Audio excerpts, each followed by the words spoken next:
Hello everyone.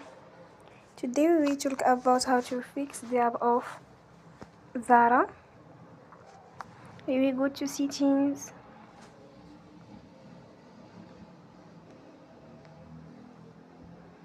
Then we click on apps.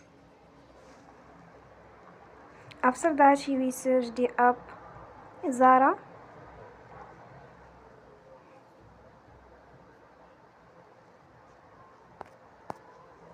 And then we click. Then we will on for stop. After that we will go to storage. Then we click on clear cache.